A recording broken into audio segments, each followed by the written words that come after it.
So welcome back. We're looking forward to continue on page 234. It would be, of course, Igeres HaKodesh Yud Beis, the 12th epistle of the Alter Rebbe.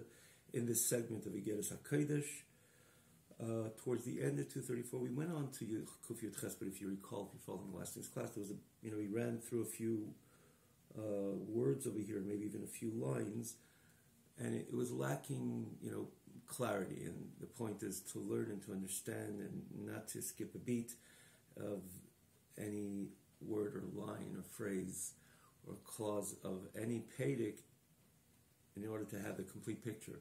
What the Alter Rebbe is trying to ultimately convey in the field. Towards the end, it was lacking. We did mention that we're going to get back to it, and maybe we'll start a little bit earlier in the text to have the maximum clarity on the matter. So it's Igeres HaKodesh, which is the fourth segment of Sefer Tanya. We did mention from time to time that there are the 5 segments in this holy Sefer. Chassidim used to mention that this corresponds to the Chamishi Chumshe Teres Tanya, the Tanya rather, known to be the Teres Shebiksav of Teres Chassidus. Thus the 5 segments mentioned in the past, and then the fourth one, and we merited to conclude with Yamorim Shaykh Adamuni, Igeres HaTshuva, the first 3, and now we're holding in the middle of Igeres HaKodesh on the 12th, that is, the 12th epistle, holy epistle of the Alter Rebbe. We did mention in the last few classes that we had, despite periodically noting the uniqueness of this segment, there's a backdrop, there's a lot spoken about this Igeres HaKodesh. So we had a formal presentation on it in the beginning of Igeres HaKodesh Yud, which is just two back, in the very beginning, so we don't have to repeat. So if like I say, it's worth to see a little bit because there's a lot of details in this backdrop of this Igeres HaKodesh, and as such, there is a common thread between all the Igeres, all these letters. Not to repeat. We Dafka took the time, the beginning of 10, to have this presentation for anyone who wants to understand the backdrop of Igeres HaKodesh. So it's a click away, and I mentioned a click away. Wherever you're watching it, there's an advantage of the original website, which is Tanya Online, this website, tanyaonline.com, that you have easy access, namely because of the easy access to all the previous classes. As an example, I believe this class is the 4th class of Yud Beis. So all the previous classes are lined up at the beginning of the site, and it goes again from the top all the way to the bottom to the very beginning of Sefer Tanya. Like we said, we have the schus to conclude, to learn in this and to share and so on, and as such, easy access to all the previous classes. The advantage also, they come up pretty much in the same manner. You have the text on a separate scroll bar, as such, also easy to follow. It's another advantage of this website. And so again, the beginning of 10, but regarding to these Yud Beis, we're going to pick up where we're holding. If you're following, you of course know we're holding in the end of 234, page 234. And we look forward to Hashem continuing here. But if not, for example, this very chapter, this very Igeres, and we did mention that one of the things that distinguish Igeres HaKodesh from the previous segments, that it's not every Igeres is written separately. It's a letter, of course, it's written separately. It's its own backdrop and its own context. It was written at a certain time, demanding certain ideas. Even though the overall, we did mention at the beginning of that presentation, beginning of 10, there is a tzedakah thread, or the message of tzedakah is definitely threaded through all the Igeres HaKodesh. Even though there's certain Igeres, if you take note, it's not even mentioned, I don't even think once, the idea of charity. But this is definitely something which is throughout all the Igeres. Definitely, if you want to find a common thread or majoritively spoken about ideas, definitely the idea of tzedakah and the unique dimension that Alter Rebbe gives to this mitzvah. However, understandably, it's separate. It's the first 3 segments. There's a certain amount of chapters in every single one of the segments, but they're a continuation of the previous In this case, it's a letter. So, for example, Yud Beis, it's good to have an understanding of Tanya Bechlal, Chassidus, and even in these different Igeris, which we learned before, which, of course, inevitably contribute to one's understanding in any matter of Teres Chassidus, in this case, Igeris HaKiddush, but even, Yud Beis is a new chapter, it's a new Igeris, that is, a new presentation of the Alter Rebbe, and if you just started from Yud Beis, you have a complete picture, and again, if you're starting over here, if you're just joining, it's a click away to see the previous classes on this very Igeris. So that is, again, the advantage of the original website, TanyaOnline1word.com. So we continue, about 4 lines from the bottom, as we see evidently, by man, which is called a microcosmic world, at sometimes the good strengthens itself, and sometimes the other way around. There's no peace in this world, there's Kates till the time of redemption. That the good will be separated from the evil, and the good will adhere rather in its source, in its root, the source of life. Blessed be He, Baruch Hu. The doers of sin will disintegrate, and the spirit of impurity will be completely obliterated from the land. When the good will come to the surface, this good which vitalizes it, and as such, everything will fall apart. All the bad stuff will go away. Now, so this is, based on this, again, you have to see the previous class. Click away. It's the very last class which we had spoken about the idea of the Chet of Adam Arishen, what happened by the time of the sin. Not to repeat, we took some time to explain before the sin, of course, there was the autonomy, the Hashem gave autonomy, so to say, and established the constitution of evil, if you will, Sitra Achra, Klipa, and so on. But it was very separate and very distinct then from the world of Kedusha. So, of course, Adam Rishon had Bchira Chavshis, he had freedom of choice. Understandably, Hashem gave him freedom of choice to eat from the tree or not eat from the tree. But when Adam Rishon went and ate from the tree, of course, all the catastrophic results of that is known, and if you could even say that the world is still in therapy, thousands of years later, trying to correct that very sin. But in this what the Alter Rebbe is talking about over here is it was the mixture of good and evil, and that becomes very problematic. And this is where the Alter Rebbe says when there's certain mitzvahs a person does, like the Alter Rebbe is speaking about the idea of tzedakah, that through this when a person gives tzedakah, or as he says over here, the ma'aseh tzedakah, that is rather, which causes shalom. The shalom is the idea of the peace. Again, you have to see the previous classes to understand even what we're talking about now. The peace is the gilui of the infinite light of HaKadosh Baruch Hu, which is mate klapi chesed, and there's a new flow of chesed because of that clarity of the opposite forces entering into a higher space, or the higher space connecting with them, the revelation of the Ein Sof Baruch Hu, the Michal Sarshal Chesed, Gvura Sarshal, Gavriel Sarshal Gvura, the two ministers and the two energies come together, they make peace with each other. What is the idea of the peace? Is the introduction of the through the midah of Tiferes, which is connected to the Ein Sof. Again, this is all explained in the previous classes. And as such, when you have the two ministers entering into the chamber of the king, there is a sense of clarity, and they're both working for this hierarchy. And as such, there's always the hataya klapi chesed, towards chesed, because in the end of the day, it's about giving, it's about providing. The whole notion of discipline is that it should have the better result, not that discipline is an idea in its own. But again, everything we spoke about in the previous classes, and Alter Rebbe brings also the notion of this is through tzedakah, which is avodas tzedakah brings shalom, but also he brings what the Chazal tell us. Someone who's Eisik b'Torah lishma, learns Torah lishma, he brings peace on the heavenly plane and also on the Pamal Yishal Mata, on the lower, of course, vis-a-vis the higher.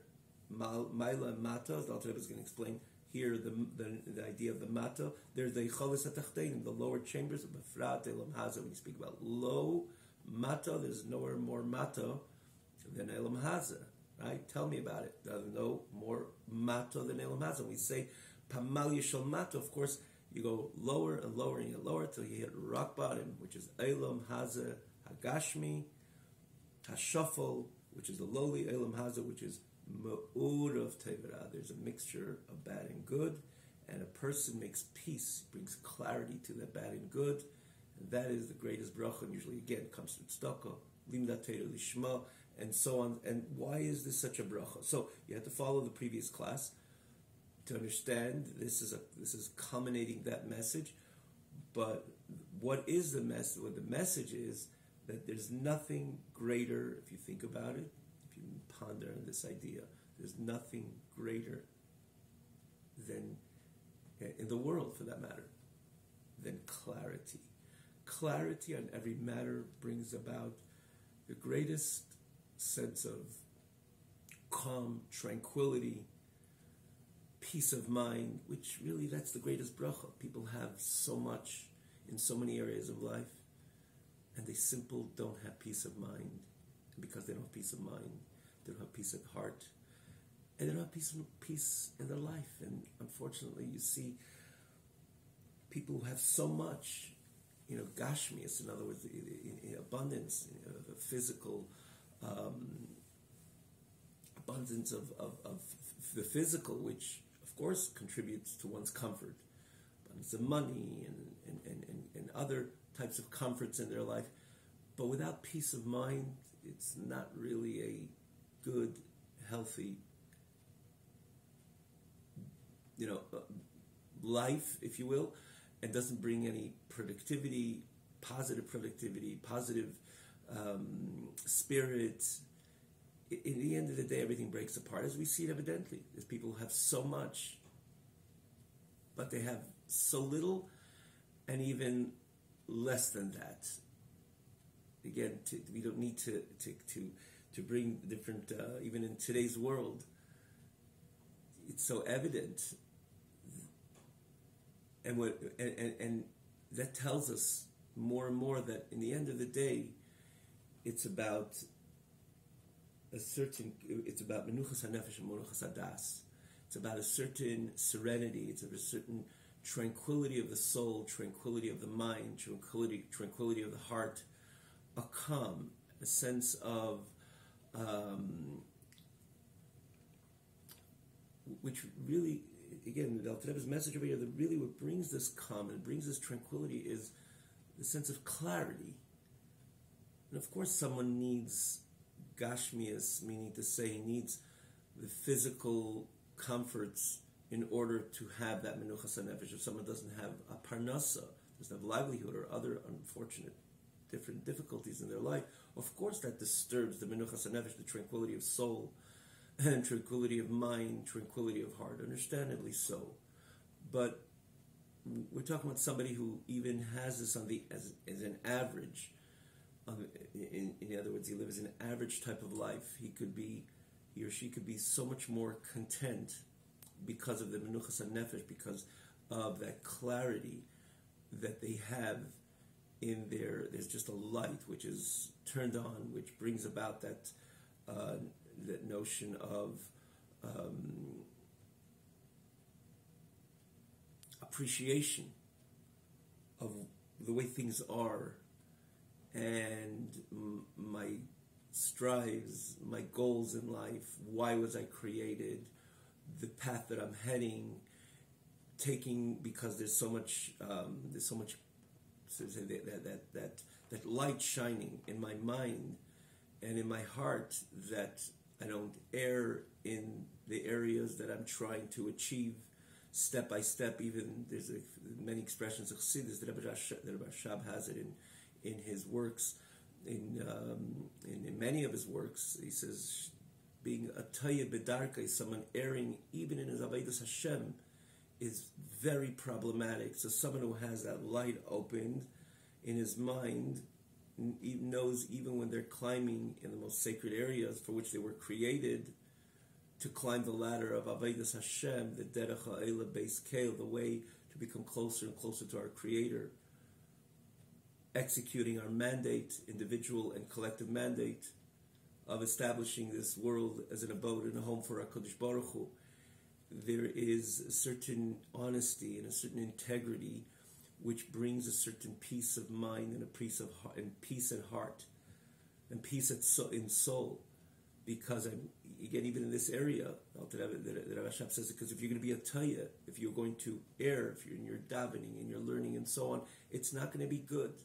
And not only you will fail and you will not reach the area you want to reach, beyond that, it could all fall apart. And once it falls apart, of course, it brings a certain disconfiguration, a misconfiguration in the soul, which doesn't lead, it leads to a certain darkness, so to say, of reaction, of action, of procedure and so on, lack of procedure, lack of process, as we could all understand that this is something which we could all appreciate as we ourselves navigate Olam Hazeh. So, to make it clear, understandably, we need the brachas of HaKadosh Baruch Hu in all the areas of Ba'ana, Chayim, Mezayna, in other words, in healthy children, in everything is with success, and everything associated with children, in health, and Parnasa, as the Rebbe used to say, not only Mezayna, Ravicha, abundance in Parnasa, which we usually think about abundance in Parnasa, and livelihood, but of Akulam Ravicha, and everything. Hashem blesses everyone, and we ask Hashem to bless even more, that we should be able to see the brachas of HaKadosh Baruch Hu in all these three areas, and have it, all of them in abundance, and of course that contributes to Menuchas HaNefesh, Menuchas HaDas, tranquility of soul, and mind, and heart, and body, and so on, understandably so. But that is not enough, and as again, we see evidently many people who have so much of that, and they have that in abundance, but their life is not a life, and they themselves are never, it's never, you look at them, and they would agree, and with a bit of honesty, they agree that something is wrong, and you see, unfortunately, the break-aparts of families who have so much, and in abundance, the physical, blessings, if you will. But they're not dealt with in the right way. They're not living a healthy lifestyle, so everything comes apart. Many times it comes apart in very ugly ways and leads to catastrophic areas and so on. And we see it, unfortunately, in cases which are in the world, especially today.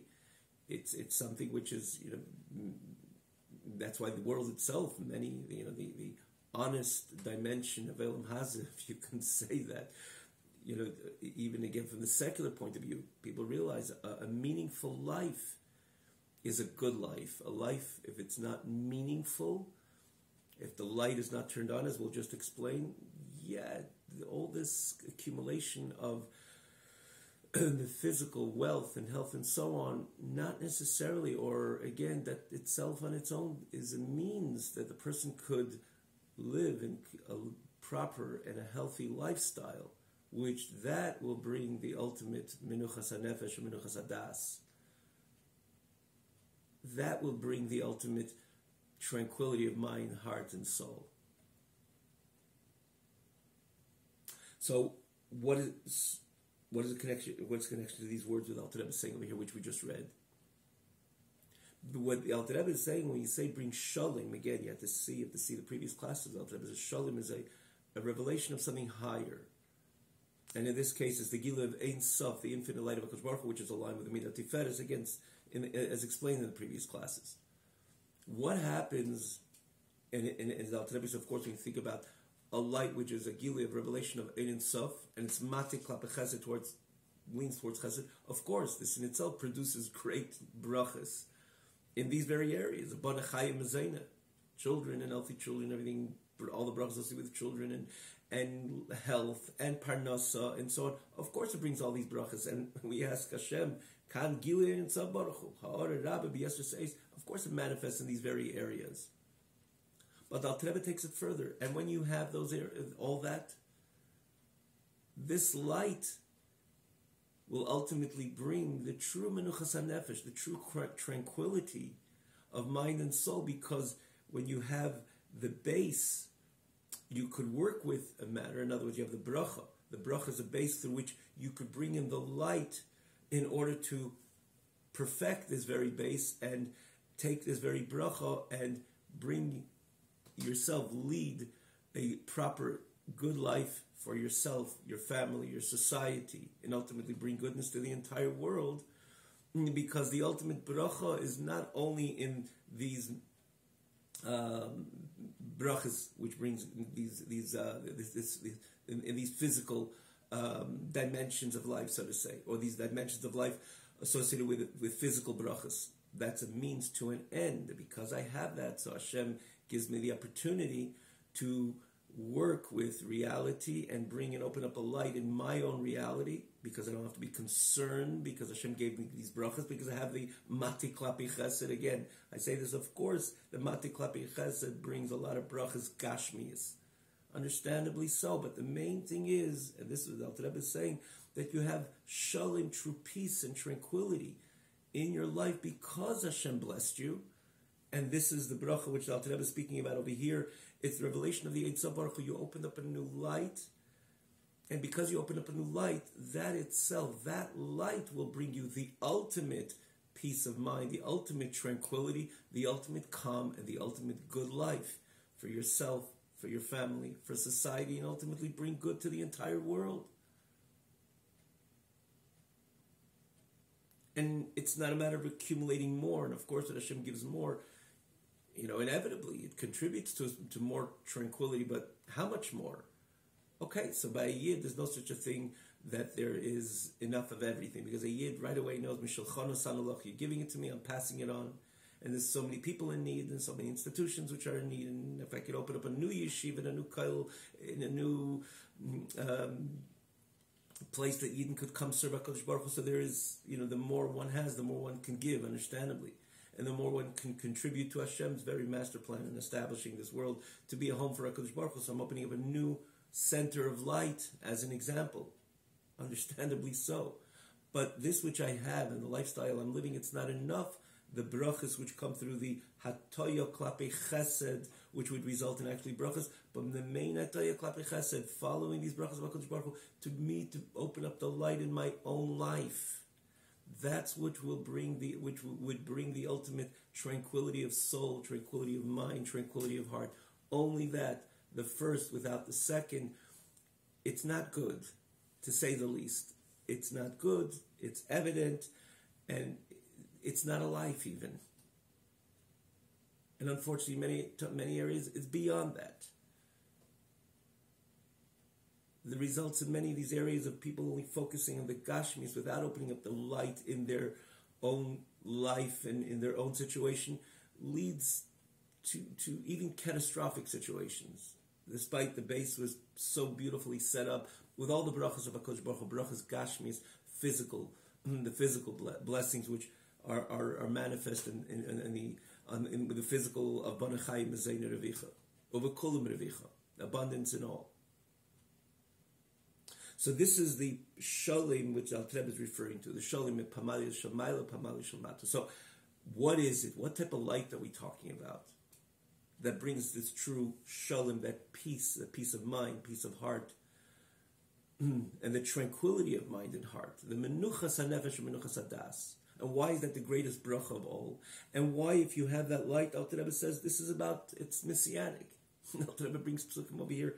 Ruach HaTumah B'minad is the spirit of impurity is going to be obliterated from the world when we have this light shining in again individually and eventually collectively throughout the entire world. Why is it so great? Why is it associated with a messianic era? Which tells you when Alter Rebbe speaks about the individual, as he says, the world, as the Gemara says, Eilam Katan Zeha Adam, man himself is an entire world. Why does that bring me so much blessing? And why is this a microcosmic redemption that brings about the macro redemption? Why is it? I open the light, there's the Gilei and Tzav Baruch Hu, and then it becomes redemptive, and then it becomes redeemed, and then the whole world becomes redeemed. What are we talking about over here? What is that magic light? So Alter Rebbe explains, and if you really navigate through life, you notice that most of the problems are because the situation is gray, it's a gray situation, and somewhat you accept it, but inwardly, it's definitely, inevitably disturbing you, because there's nothing greater than clarity. When a situation is just camouflage, yeah, let it go, and this is okay, and that's okay. You go on and you put a lot of issues under the carpet as such, which the issues under the carpet is part of, eclipsing certain problems and camouflaging certain problems. But that itself, in the psyche of the human being, is very disturbing. You could move on, all smiles, and all, so to say, external demonstrations of, joy and contentment, and also, but deep down, there's so much disturbing, because you know that there's a situation which is very gray and it's not black. It's not black and white. Had it been black and white, not that the black would turn white. That's also a promising statement, actually, associated with redemption. The cheshech would be turned to light, and Laila Kayim Yor, the night will shine like the day. That's stupendous, of course. That is something very special, and that is another shlav in redemption, another space, another step that is in the context of redemption. And we can only imagine all the darkness, all the areas of opaqueness will ultimately turn into brightness and light. Yeah, that's kind of unimaginable, and this is what Geula is. It's a state of, an utopian state of personal and collective. The entire world is going to celebrate something totally different, granted. But the starting point is the ability to dissect, the ability to identify, this is black and this is white. This is dark and this is light. Like today, for example, this whole, the opacity which exists so much, unfortunately, it's begun in the last decade, it's becoming so apparent, unfortunately, as the cheshech, right before times of redemption, it says the darkness intensifies right before the crack of dawn. And this is definitely the time that we're living in now. To take something which is so clear, and, we don't have to mention many examples, but particularly today, things are so clear. This is evil and this is good. And marching and celebrating evil and establishing that the evil is the good and the good is the evil and so on, without articulating, but there's so much in every single area. And all those who are living this lifestyle of samim cheshech la'er, the mixture of good and bad and evil and evil and good and darkness and light, there are, of course, the way Hashem created the human being, yosher yechzeh b'fanei mei. The Hashem created the human being in a very straightforward way, meaning to say, when they deviate from that straightforwardness, if you will, they're not happy. They might say they're happy. They might smile on the camera, as they say. As the saying goes, smile on the camera means to say just an external, but inwards, there is a brokenness because they're not following their own pattern the way Hashem created them. We gave the example the other night, a child comes home and the friend they have a friend sitting right next to them every day. He or she comes with different gadgets and it's all exciting and games and I have almost nothing. I have a few, but you come from a very structured home and a very functional home and a healthy home. And the other one, not so much. And for that reason, that's why they're so spoiled and they have everything, but I really like it and I want to go there. Okay, go there. Parents agree, go there. Of course, it's not a terrible place, so go there, go live there.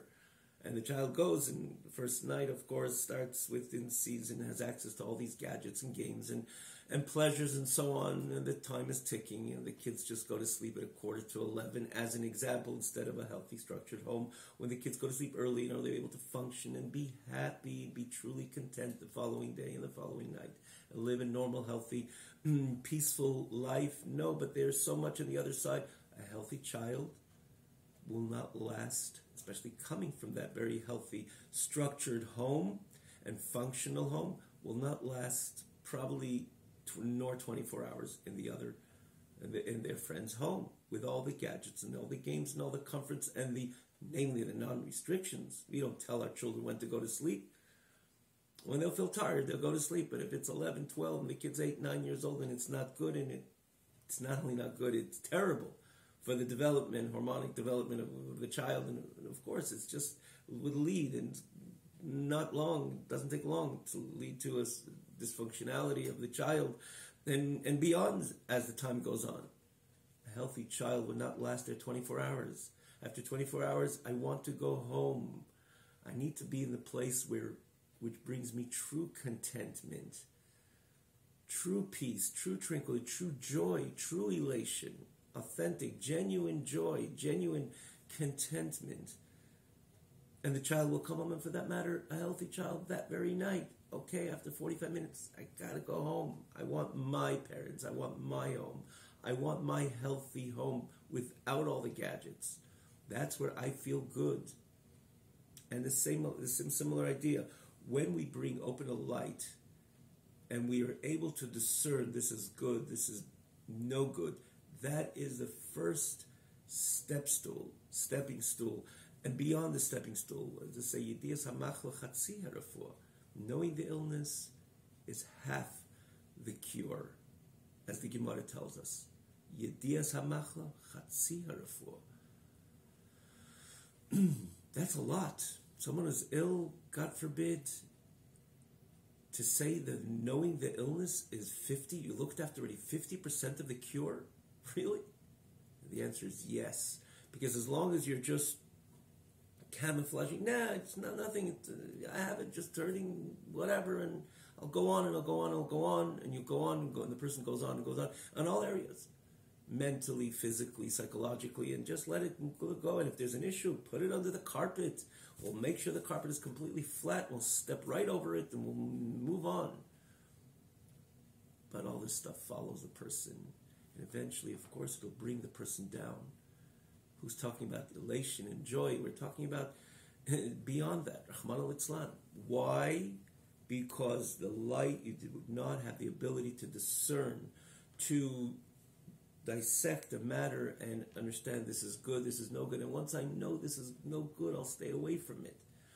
And once I know that area needs to be cured, so I'm going to go cure it. Yediyas hamachla is when I know that there's an area that needs to be looked after, I will look after it. And if I'm lazy to do it today, I will do it tomorrow.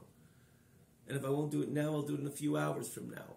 But I see it, it's clear. And when you see and when things are crystal clear and you're able to deal with them, identify them and deal with them, that's 50% looking after the issue, every single issue. And if you looked after the issue, and that's this first step still for you to not only know about knowing about the issue again, is 50% looking after the issue, and then that is a basis, a catalyst for you to actually take care of the issue. So you're moving along and taking care of this issue and that issue.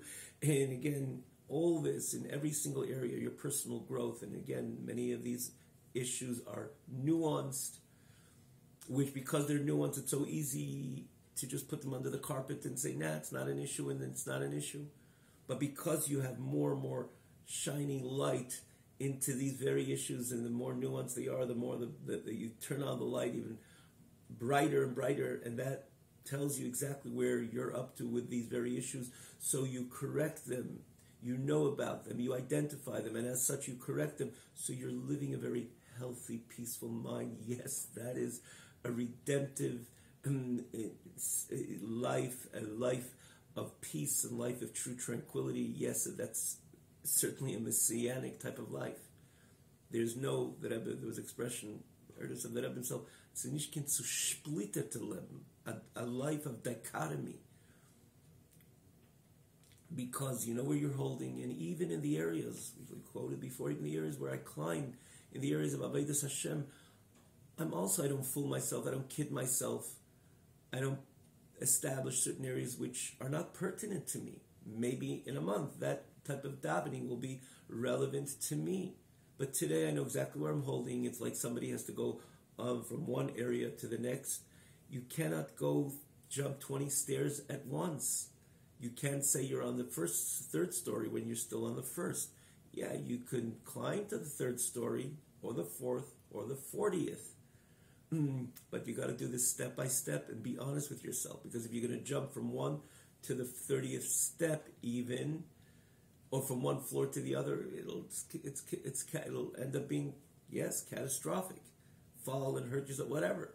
Step by step, and step by step, it's a healthy growth and healthy procedure, and processing certain ideas on the way, and eventually elevating yourself to a higher level, and yet to a higher level.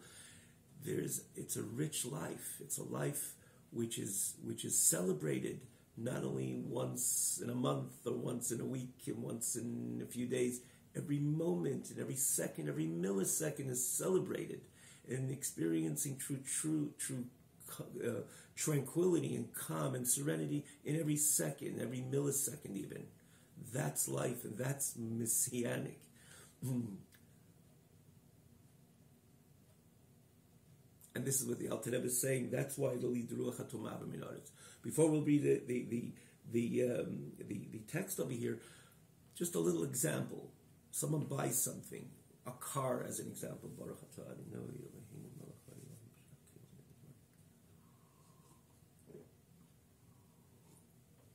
In anything, it's a car, if it's a diamond, if it's a home. And the spotlights, you come into the shop, or even looking after the home, the spotlights are on. You come to these jewelry stores, everything is the glimmer, the glitz, which right away strikes you, and every piece of jewelry is shining and so on the surface, but the spotlight not necessarily is on the exact, in all the areas of the home or the car and so on. And you're celebrating and everything is good, but if you don't bring a mechanic and opens the hood, and opens this flashlight, the light we're talking about, and looks deeply into all the details, it could be there's things which are terribly wrong. And you're celebrating, you move out and you pay for it, and a week later this problem it comes up, and then a week later this problem comes up. And if it's a diamond, no, that's not really what I was looking for. Of course not. And much significantly less than that. And as a home, for example, of course you'd bring somebody, an inspector, someone to see and to look in all the areas which are not under that original spotlight, and to take a light and to look into everything. Then you could be satisfied. Even not necessarily you got the best deal. You could put it in the balance if it's commensurate to what you paid for, as an example. Talk about a car, let's say. It's not a new car, but it makes sense. You're calm. You know the issues. And if there are issues, you have to fix them. This is the amount you have to pay to fix them, and maybe it's a good deal based on what you paid for. There is a certain setup there's a lineup of things which make sense, because you shine the light and you said, this is what this is, and this is what that is, and this is what needs to be fixed, and this is what needs to be corrected. Yeah, I'm good to go. And you're calm, as opposed to when, no, it doesn't matter. And then a week later, all this stuff comes to the surface, and then everything falls apart. And if it's in a home, and if it's in something you're buying, something precious you're buying, and of course in relationships with other people, to understand, to be able to affirm in your mind, this is what it is. And if there is a deficiency, okay, I got it, there's a deficiency. Could I live with that deficiency? And if I can't, at least I know about it, so I can, so I'm going to move on. Whatever it is. This is the point that we're talking about, this light, which this is the shalom, this is the gilui, in this case, the Alter Rebbe used the gilui Ein Sof, of course, in the context of Mate Klapi Chesed on high, but ultimately brings all the brachas, but namely brings this sense of clarity, this sense of the non-confusion in no matters of life, may it be the individual, the collective, societal, and so on.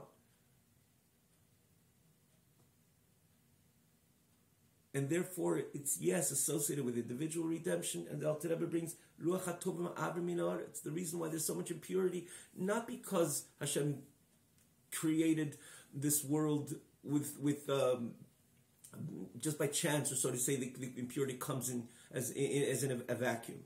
No, Hashem created impurity and allowed them to exist. But look at the image before the Chet Tzadas. They had their autonomy, but they were separate. That's why it was so terrible. If you think about it, Adam Rishon ate that little fig. Hashem expected, demanded so much for Adam Rishon. You were in Gan Eden. It was so bright, it was so lichtig, it was so holy, it was so spiritual, you were so close to me. You didn't even know that you weren't even wearing clothes to that extent. As the Mefarshim explained, the purity state of Adam and Chava before the sin. And you had to go schlep from the other side of the equation. An energy. Of course, there was a snake standing nearby, but it was so defined, it was so clear. You had to go schlep from the other side in order to execute that very sin which I told you not to do. That was the decry of the Chet Tzadas, and therefore had such a negative impact, unfortunately, and which we're still dealing with till today. And it shook up all the way. But namely, what it did, it brought that mixture of Tevara, good and evil, and so on. And the mixture, the gray, the inability to discern the good from the bad, that's galus, that's exile, individual exile and collective exile. Conversely, when we have clarity and things where are crystal clear, and if it needs to be a light needs to be shined in it, we do so. Or this is the light which we're talking about, enters into every area. If Olam Kotam Zeha Adam, if it means the man as an individual, or as it extends collectively to the entire world, yeah, of course it's Ruach HaTuma'ah b'minaris, because you decide, you discern, you see that's no good. You don't make it one package, and it's all good, and this is good, and that's good. Even as a Frumiyid, no, there are things which are terrible for the lifestyle of the Frumiyid. And to find a heter, a permissibility in this and that, it's just going to cause issues, and it's going to make you much less happy as an individual. And not only spiritually less happy, physically, psychologically, emotionally less happy. As opposed to when you discern that's good, that's no good, that's lichtik, that's light, that's brightness, and that's dark, and that's opaque, and that's no good, and that's even evil, and then you're able to make the right choices. So the tumah, the impurity, starts leaving you as an individual and the entire world. So of course, it does say in so many places, we need Hashem's final push. We need the Eibishter should ultimately do that final push to obliterate every area of impurity. But this is part of the process, because we have that light which shines and separates the good from the bad, and the good connects to its source and ultimately is able to manifest without anything disturbing it. And yes, that is what Mashiach is all about. Mola ha'aretz deis Hashem. Al Rebbe even brings this pasuk over here. V'nigla kvei Hashem, the revelation of the honor of HaKadosh Baruch Hu. Why? Because you had that shalim, that bracha of shalim b'pamali shalmata. So we're going to read a few words over here. I guess that would be it for today's class, but let's move on a little bit. Kenil, like we said, so we read this over here. So we see by a person sometimes the good strength and sometimes the opposite. There's no peace in the world to the end of times, what will happen then? The good will be separated from the evil. It's not immediately it comes, okay, the evil is going to be obliterated, of course there's only good. No, the separation itself, the discerning of the good and the discerning of the evil, that itself is the beginning of the process of redemption. This is the shalim b'pamal yishal mata even in elam hazeh. I say I'm just reading the translation because we read the text. That the good is completely separated and connects and adheres to its source and its root, which is the source of life, blessed be He, and then everything falls apart because you're able to discern the good from you're able to identify the true inherent good. So the evil, no, I'm not interested in that. It's like the whole notion, Al-Tador brings it later, the refinery. It's all, you see gold, it's all good, it's gold, and let's celebrate the gold, and it's so beautiful. But then you put into the refinery, you see, whoa, there's so many sediments and these pieces which are just taking away and compromising the purity of the gold. And that's the point of the refinery. If it's a silver refinery or a gold refinery, or you cook up water, the water, yeah, it's all good. Take the hot water from the tap. No, put in.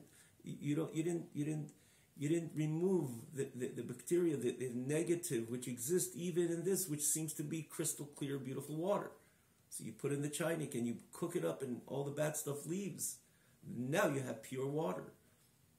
This is the shalim, the pamali shamata.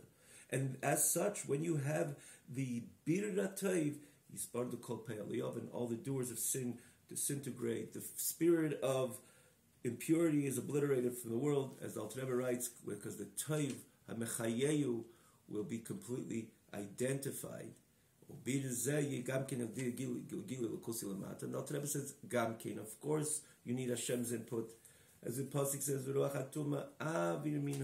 you need, of course, Hashem's ultimately, push to get rid of the tumah completely, which is again through the revelation of HaKadosh Baruch Hu Lamata. The light shines, so that all the negative disappears. Sometimes also in certain areas not clean, you open the light, you clean up a little bit. Everything which is no good goes away. If you like the pasuk says, you settle in a place. Of course, if it's deserted of habitation, there's beasts and animals and so on. But you settle in and you start life there. They will go away, and they'll find another domain. But this is going away from one place to another. But here you're talking about a complete obliteration of evil, because the whole idea of evil is just the like darkness is the lack of light. Even though it does say bayre cheshech, darkness is an entity on its own. But there is the immediate appreciation of darkness, the lack of light. Open the light, the darkness is expelled completely. Come into a room, it's completely dark. Light a match, there is no more darkness. You lit a light, and because you lit a light, so automatically everything which is negative completely disintegrates, and more so, Avir min haaretz completely is obliterated from the entire world, because he says this will come through a revelation of HaKadosh Baruch Hu Lamata b'ha'or rabba v'hashpa'at tzuma, the revelation of godliness here in this world with great extension and great and intense b'ha'or rabba, which means a great light, v'hashpa'at tzuma, and an intense extension, intense energy, that is, of HaKadosh Baruch Hu, like it says, Mola ha'oretz de'es Hashem, the land will be filled with the knowledge of HaKadosh Baruch Hu, v'nigla kved Hashem, and the revelation of HaKadosh Baruch Hu, the honor of HaKadosh Baruch Hu, that is, will be manifest, and that will be revealed.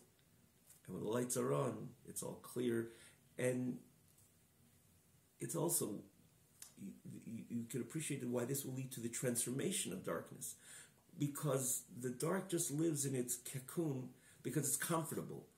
The moment you open a light to certain ideas, it's like someone tries to show you that every day there's a little hole in your pocket and dollars are falling out.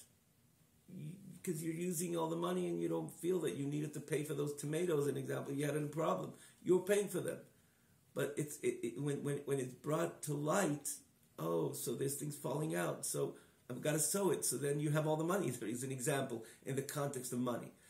When you open a light, so then there's a certain awareness. The awareness itself allows these areas to pay attention, or these areas to be paid attention to.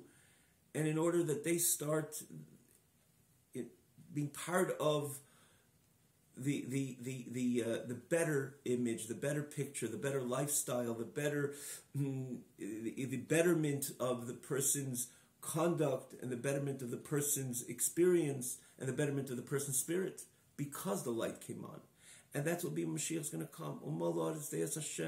The entire world will be filled with the knowledge of HaKadosh Baruch Hu. V'nigla kved Hashem, there'll be the complete manifestation of the honor of HaKadosh Baruch Hu. So the light will, there could be immediate expel of all darkness, and when there's darkness, it just be transformed into light. And of course, we have a redemptive world, a world which is celebrating Eir, which is the ultimate menuchas hanefesh u'menuchas hadas, tranquility of mind and soul, collectively throughout all of Am Yisrael and throughout the entire world.